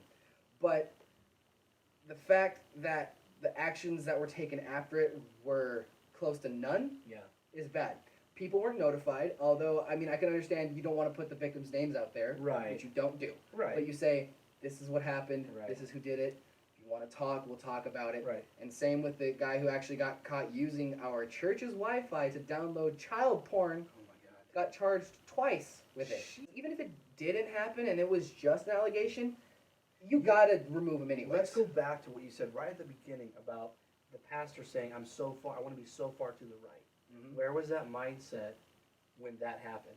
And I'm not saying if it's an allegation, It's so if you're true. not sure if it's true, I'm not saying like, no, we're done with him. He's after me. No. I'm not saying to put up the moat and whatever. Like, but I am saying like you gotta use some caution with that, and Mhm. especially if your whole motto, your whole mantra, as far as I know, his life's verse is the same as mine was, Jude 22, and some have compassion, making a difference. If that's really your life's motto, and you're really trying to stay as far to the right as you can of anything that's wrong, then man, when something like that happens, even if it's just an accusation, you don't have to assassinate that person's character, but you can pull them from any kind of leadership position and say, hey, look, we don't know if this is true or not. We're not saying it's true. We're with you. We believe you until you're proven guilty or innocent. But right Yeah, let's now, figure this thing you out, got to man. chill out. We can't have you doing That stuff. pastor would always be from the pulpit, and whenever he preached to us in chapel, he's like, Yeah. you know what, if there's something wrong, let's figure this out, man. That was what he would say. No, let's figure it out, man. And you know what? But that's not what was going on. Nothing was ever figured out. It was just like, lift up the rug real quick. Yeah, sweep that All right. under. Yep, we're not going to talk about that. Exactly. Let's talk about Jesus. Oh, Yay. God. You know what? No. It's true. And you know what? That is the saddest part about this entire Yeah. situation. Is not even that happened to me. It's the fact that everything else had occurred and people are already so uptight about other situations that they were intolerant of everything else. Because if that happened to somebody else who was from the streets, Yeah. there would have been some heads knocked. There was some blood everywhere. Yeah, dude. Yeah. And you know what? The funny thing about it is the very first night that I had any kind of confrontation, I had actually led somebody to Christ on that property. No way. So some dude, he walked up all loped out, man. Blue, Right. blue, freaking blue Oh, everywhere. nice. I'm gonna go talk to this dude. Yeah, dude. And so I said, what's up? Talked to him. Mhm. And you know what? We ended up talking about God, about Yeah. a few of his problems that he was having, and I led him to Christ. They don't know that. No, and they don't want to know that. They No. don't care. They don't care. Yeah. And then not, But I mean, we all have different views. like, and what if my they view approached on- him like that?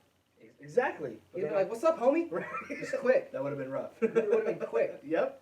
But again, what you're saying is the what should be the focal point and what should be the pride of everything they do is not. Otherwise, that would be the focal point, not this. Right.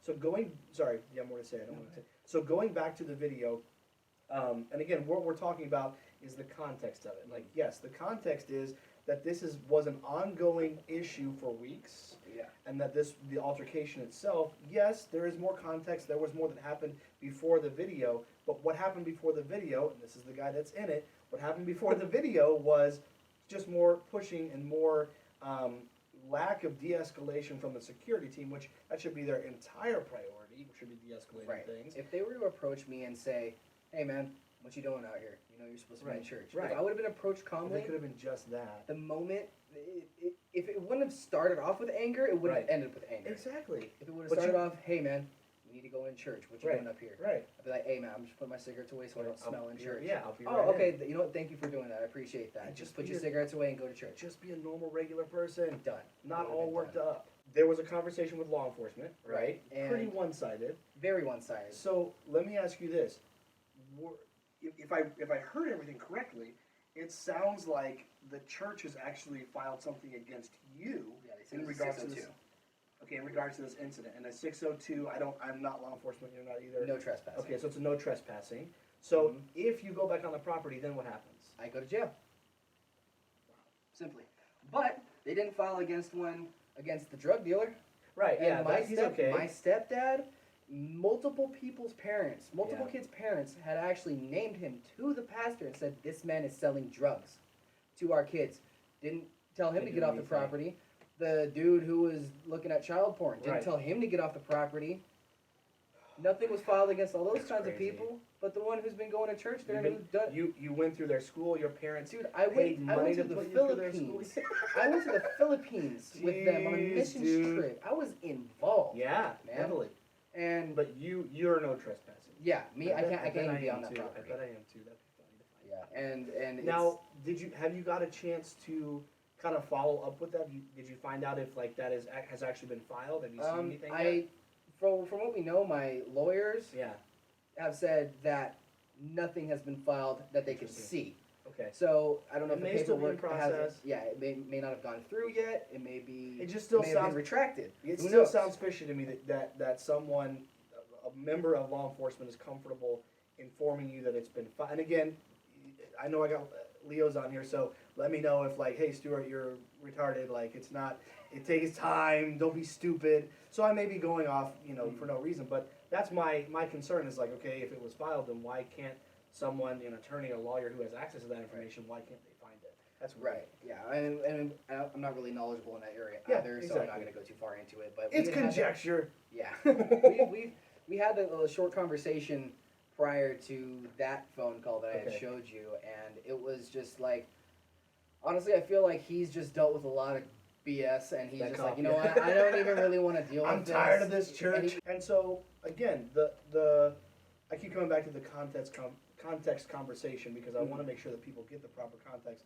The proper context is this church has no problem, or at least the leadership, the staff, I should say, has no problem with allowing actual criminals onto the property who they are aware are criminals, Mhm. but someone who grew up, who put money into, who put blood, sweat, and tears absolutely into their program. Suddenly, when you have cigarettes and you don't dress, you wear a hoodie, you don't dress how they want you to, and you've been away from church for a time. Now and the altercation, I understand that, but all those things together, that is much worse than downloading child pornography. That is much worse I guess so. than selling drugs to minors. Like I don't get it. I never will. Yeah, I don't get it either. Honestly,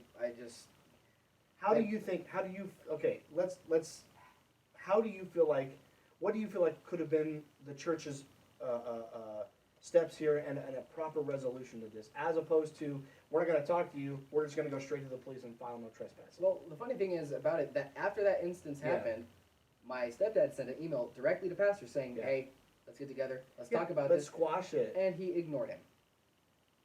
And he said, "You know what? We weren't gonna do anything. If you would have So talked this to us, was this, can I ask, and we like, can edit it, literally but right after." was this right after, so before the video went online, this email was sent out? No, the Or do video. I have it backwards? No. The video went online a few days after, but the email was sent out before. Before the video went up. Yeah, actually. So, okay, There you have it. Mhm. The whole thing, like my post, other people that have posted it and shared It it. had over that- 10,000 views. I know, dude. Not on my stuff. I don't. That's whatever. But like on the original post. So that's crazy to me. You had a chance. There's no way the pastor didn't know that video existed. There's no way he didn't know it. So he knew there was what I would call, and we might have to edit it out, evidence of how ridiculous and bad this is going to look for them. It's out there. He knows it can be used. And instead of saying, oh, shoot, this guy, these are patrons of our church, if that's the right word, these people have, put time and money, and their son has attended for many years, been a faithful member, and they've done all this work for us, and we had this terrible incident, and if I don't get on top of this, it's going to be real bad for me. And I've been given, served it up on a silver platter. Here, let's sit down and talk about this, and nothing. Nothing. And It must have went to spam. Probably. And the funniest part about it Oh my was God, my dude. stepdad had a good conversation with him after I called him. Like, yo, I just found out that they filed a 600 against me, blah, blah, blah. He called Pastor immediately after that, and he said, you know what? We weren't going to do anything, but now we are. We're going to get our lawyers and our attorneys. He left a and all that voicemail, stuff." or he actually connected? No. with He him? talked to him and had a 30-minute conversation with him. He's like, you know what? I sent you this email. Like, all the stuff I'm telling you right now Yeah. was from that conversation. He's like, Oh, I sent you this okay. email. You had your chance. You had your chance. Now we're gonna do anything. I'm giving you a week though. If you remove this in a week, He gave him so much time. oh yeah, my dad is he's a man. He's a picture of patience. Yeah, it's just a freaking To man. his credit, yeah. That's the best way I can That's describe awesome. it, man. He's like, you have a week. If that's not removed, then we're taking action. But he straight up on the phone call called Pastor out. Said, oh. You allowed this guy, you Yeah, allowed that these Chomo, you allowed all these people to Yeah. still go, and you didn't file one against them? The same thing I told you, he said directly to Pastor. And Pastor actually said that he had no idea about the video. Well, of course, He yes. didn't know about the video. He didn't know about anything. It's not true. It's No, just it's not not. true. Because he's the leader of that church. He's the one who has to file that. Yeah, and look, exactly. It's on him. Yeah. And even if he's not the one that filed it, it still falls under his responsibility. Mm-hmm. Gripes go up. And Yep. that's just how it works. Dude, that's wild. So a good resolution to this was offered, was given. There was ample time, ample ability to say, let's not have the video out on the World Wide Web. Let's get with these longtime members and He didn't even know supporters that of there the was a church. video yet. I don't think he knew that there was video. He It had been mentioned to mentioned. me- It had been mentioned to him. Yeah, it had. He went to the church and talked to Wooly, Yeah. and now I talked to him about a couple days ago. He said, if I would have seen that video Yeah. before talking to Wooly, I can tell you that conversation wouldn't have been a conversation. Would have Yeah. been blows Right. because you just attacked my And you're son. talking about your stepdad. Yes. Yeah. And Okay. he said you just attacked my son. Yeah. So luckily, God had His hand in this whole thing and didn't let me see that video until after I already talked to him. Otherwise, I had a been- real problem. Oh yeah, it would have been bad. Yeah, of and course. so it was just all bad. So the video got posted, Right. got 10,000 views, Mhm. and freaking. I don't know if anyone's seen me around Elsinore. Like, Hey, hey, hey, this this is is the the guy little from- man. Somebody even made a little meme. Just keep wearing that. Yeah, no, dude, we have a few memes. I might throw them yeah. up there. Oh Good. no way. Yeah, no, I'll I show it gotta to you. see Again. it. I seen one and it Actually, I'll says see if I at can this pull 'em up moment right new. Yeah. Yeah. Let me see if I can find them. We're not gonna call out names because I know they don't want it. Right. But no, I've got memes for you, and I'll put them. You gotta I'm send actually gonna. these to me. I will, and I'm gonna put them up here on the screen for you guys if I can. Again, we're not gonna say who it is, but I do want you to know. So, are you familiar with SNL? Are you familiar with SNL? So this is Andy Samberg threw him on the ground. This is FBC accountability for any scandals. I don't know if this GIF will go on the screen, but and then this one is Church of It says some have compassion, making a difference. It doesn't say all. Not all have compassion. I love just that. some. I'll send these to you. You need to have I them. love that. These are great. So some humor comes of all this. Oh, that's guys. hilarious. And I think it's great. And And I these threw were them done on like the ground. these got like as soon as it happened, I started getting these. No yeah, way. dude, quick. These people are on it.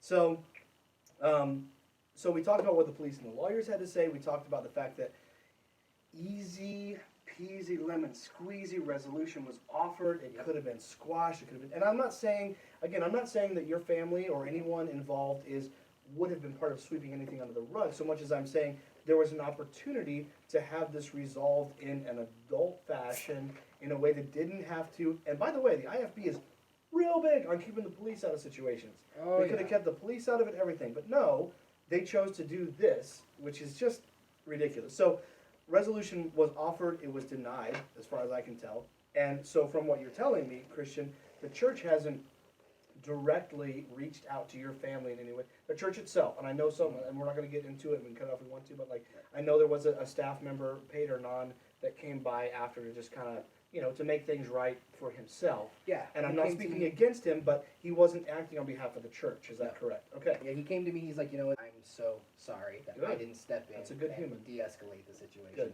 I didn't know what was going on, so I didn't feel like I had the right to step in. That was quick. That was all in the moment. And so I apologize that this happened to you because I know you weren't doing anything. I know you. I've been going. You went to school with me. Yeah. Like he knows me, dude. I mean, he knows I've had. You know, everyone's a troublemaker, but I was kind of loud. You know. But You were loud and proud about it. my teacher, I'm not going to mention her name, but she had Yeah. mentioned one time. She's like, you know what?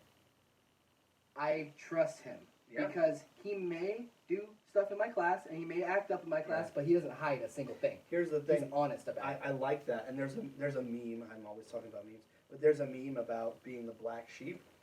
Mhm. And then again, this isn't meant The to girl be that has the friggin' Yeah. earrings, It's I know not what you're meant to talking be a race thing or anything. It's just the term the black sheep, which is the redheaded stepchild or the one that's always doing bad. Like, Mhm. yes, I might be the black sheep, but when stuff, I'll say it the nice way, when stuff goes south, I'm the one you come to. Yep. And I'm not saying that's me, or anyone. I'm just saying like that's what makes sense here. Is like, yeah, I might be loud and proud, and I might, you know, I might be what you would term in that cult, not in the real world, in that cult, a troublemaker. Right. But when stuff goes south or when you need help with something, you're gonna hit me up. Right. That's just how it goes. Yeah, honestly, It's and true. I was a little rambunctious in school, Sure. but like it wasn't anything that the teachers couldn't handle. Right, exactly. And like I said, she was like, you know, he was loud and he Your talked, teacher. but if I asked him, he'd be like, "Yep, that was me. Mhm. Yep, I did this. Yep, You own it. Wouldn't lie. Yeah. I could own it. Yeah. You know, and I just like the worst thing that is gonna come out of this is Mhm. not even what's gonna happen to church. Right. It's the view on church and Yeah. on God now that people Sure. have because of this. And if Yeah. I can say anything to the viewers, is like, this is not church. This is not how church No. should be. Absolutely Church is not. a place You where should you feel try safe. to find God. You Yeah. hear somebody teaching and preaching at you. It's hard to not look at it like that, but it's kind of how it is. But you go there if you want to learn more about the book that you have Yeah. no understanding about. You know, learning more about God and how to improve your walk with Him. It's not about going and being holy, you know, all that crap. You know, I like it. the That's a good Bible definition. says to have a personal walk between you and God. That's all that matters. And even if they're a pastor or they're an authority, they can tell you how to do things, and they may be right, but they still have no place in your walk with God. Their goal is to help you. Yeah. They're supposed to be a shepherd. There's Exactly. no shepherding going on. And I know that's not the pastor that's doing it, but they are, technically those are staff members of, what do they call it? Agents of the church. Agents, I was going to call them the God Squad. Agents of the church I like better. But like, they're The staff God members. I stole that from something, I just can't think of what it was. But like, that's not what that looks like. I like that you kind of pulled it in with that, like, hey, just so you know, I'm not saying this is church or God. Yeah, no. That's not represented at all, in my opinion, here. Maybe No. Old Testament a little bit, I mean, because they yeah, were a little savages bit. back then. But like, Yeah, the way God it was should like, hey, look, stop that. right. It doesn't work out okay, too well. I'm sending Jesus to fix this. You guys made a mess. So like, but that's I like that you tied it in with that, just saying like, hey, this is not what God and or church should represent. This is not the way it should look. It's not the way it should feel. This is not the way it should sound. Like this is none of that is represented here. Nope. So And a lot of people who know me wouldn't necessarily say you're a Christian, but they Right. would say You are a Christian. there's some they say there's something different about that kid, Sure. and I can't really nail it. And that's what they say to a lot of the kids that come out of our church Mhm. because they just have that backbone about them. Yeah. And I don't know if like what they are gonna say, but they will say that there's something different, Sure. and it's God. It's all up to how you interpret it in your own way, but Yes, it's I agree about with that. you and God. That's it. I've always been straight up. I've always been 100%. Been Yeah. like, you know what? You don't like what I do? I don't care if you like what I do. You don't like that I smoke? I don't care. You Right. don't like that I drink? I don't care. Because Yeah. I'll have to answer to it one day, Mhm. but not from you. Yeah, it's none of your business. And you know, Yeah. the saying, only God can judge me, has Right. become so much more evident the older I've gotten. And Mhm. I understand it more now. Yeah. It's true, because only God can judge you. And if people kind of take that into perspective and try to realize what that really And means, act on it. their walk with God would be so much Oh, I can easier. imagine. Yeah. So much. And again, I don't, people know I rage against church, but I go to church on occasion. My dad's a pastor, so there's that. But like, yeah, but the way God looks and the way God works, that as far as, again, everyone has a different belief. I'm into like, if there is a God space, and people don't like that, and I get it, and people think that I'm an atheist because of that, and I don't know what I am. So let me just say once and for all, like right now, I wouldn't necessarily identify as an atheist, but it's okay for me to not know where I'm at with God. But I like everything you're saying as far as, kind of mentioned the prodigal son thing. It's kind there of you go. Yeah. I'm out here doing my thing. So I like what you're saying though, because what I hear from that is, you're not saying that you do have to or don't have to go to church. You're just saying a walk with God is priority. And if you've got someone lording over you, telling you how you should do it, maybe check out a different church. Yeah, if anything, if someone's just trying to help you, yeah. But if they're saying this is cut and dry, black and white, this is how you do it, it's a little bit of a slippery slope. Yeah, if you can find a church that has their priorities with family, God, and then there's one more, family, God, church. Yeah. Instead of God, church, family. Or church, God, family. Either way, as long as the family's first, family has to be first.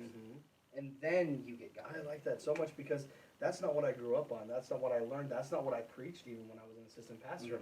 I preached that God and church are first. Man, if you can get those priorities right and say, hey, there's family, and then there's all this other stuff that falls underneath it. Yep. That's so true. That's so true. Well, I think we covered a lot of ground today, and I don't want to cut you off. Is there more you want to say? If anything, all I can say is don't let this affect your walk with God, because it's not. I like it. This isn't God. I like that. This isn't God. Maybe that'll be the title of the podcast. So anyways, thank you guys so much for sticking around for all this. I know people get mad at me, and I get it, because I build up what it's going to be about, and then I wait until the end of the podcast to talk about it. But to be fair, I told you in the beginning, it's further in. So don't get mad at me, please. At any rate, thank you guys for sticking around. Thank you so much, Christian, for taking the time out of your schedule. This guy's going straight from here to work. So thank you for doing that. I really appreciate it. It means a lot to me. It means a lot to the viewers and everyone that wanted more context and more information on what happened before, after, during, all that stuff. So thank you so much. I really appreciate it. Thank you guys for tuning in. Guys, we hope you enjoyed this episode of Not Your Mother's Podcast.